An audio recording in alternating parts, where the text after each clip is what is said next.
दोस्तों, बिहार सरकार के द्वारा 16 अगस्त 2025 से राजस्व महाअभियान चलाया जा रहा है, जो 20 सितंबर तक चलेगा।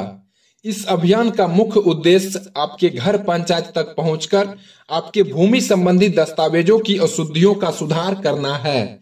आइए जानते हैं धरातल पर इस अभियान का हकीकत क्या है। दोस्तों, हमारी टीम ने बिहार के तमाम जिलों में लगभग 100 ब्लॉक का सर्वे किया है। इस सर्वे का जो परिणाम आया है, आप जानकर चौंक जाएंगे और यह हमको पूरी उम्मीद है कि हम जो कहने जा रहे हैं उसे आप खुद भी अनुभव कर रहे होंगे, या दूसरे शब्दों में कहें तो आप खुद भी उस समस्या को झेल रहे होंगे। तो आइए बिना समय गवाए सीधा मुद्दा पर आते हैं।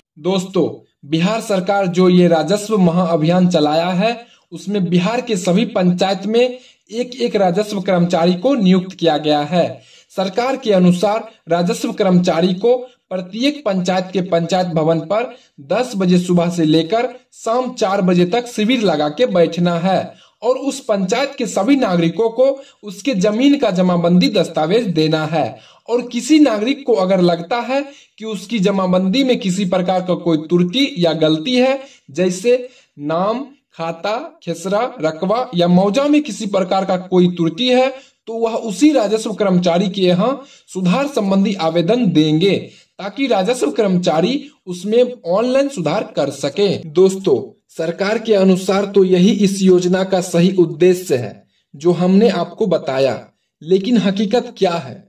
दोस्तों, हकीकत बिल्कुल विपरीत है। अभी तक राज्य के अधिकांश पंचायत में कोई शिविर ही नहीं लगा है।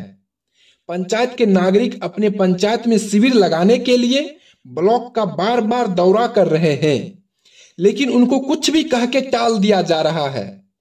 जिस पंचायत में शिविर लगा है तो बस नाम मात्र के कर्मचारी पंचायत में सप्ताह में मात्र 2-3 दिन ही आते हैं।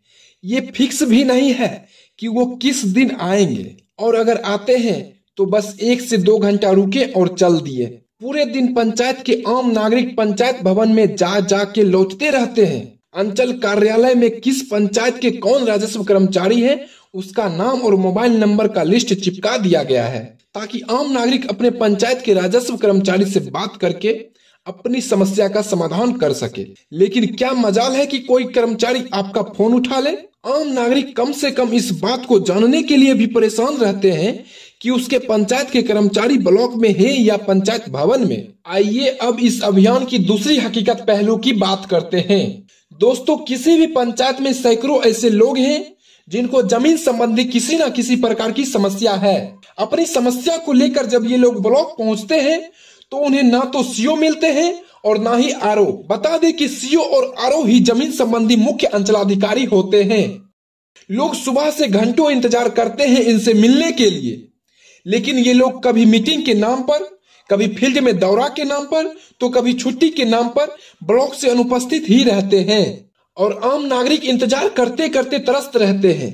और अगर ये अधिकारी कभी आते भी हैं तो मात्र 1 से 2 घंटा के लिए, और इतने कम समय अवधि में जो भी आम नागरिक अपनी आवेदन लेकर इनसे मिलते हैं तो ये किसी भी नागरिक की समस्या को गंभीरता से लेते ही नहीं है। कुछ भी कह के वहां से भगा देते हैं। किसी को थाना में एफआईआर करने के लिए कहते हैं, किसी को कोर्ट में केस करने के लिए, किसी को कर्मचारी से मिलने के लिए, तो किसी को खुद ऑनलाइन करने के लिए कहते हैं। अब आम नागरिक एफआईआर और कोर्ट केस के नाम पर खुद डर जाते हैं। कर्मचारी से उनकी मुलाकात तो होती ही नहीं है और ऑनलाइन वाली बात तो वो समझ नहीं पाते हैं।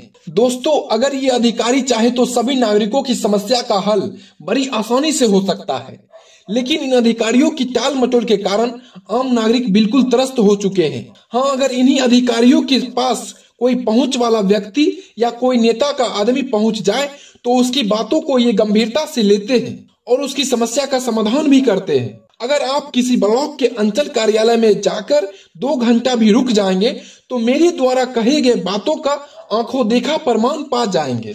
दोस्तों, चुनाव सर पर है, ऐसे में बहुत सारे उम्मीदवार जनसंपर्क कर रहे हैं।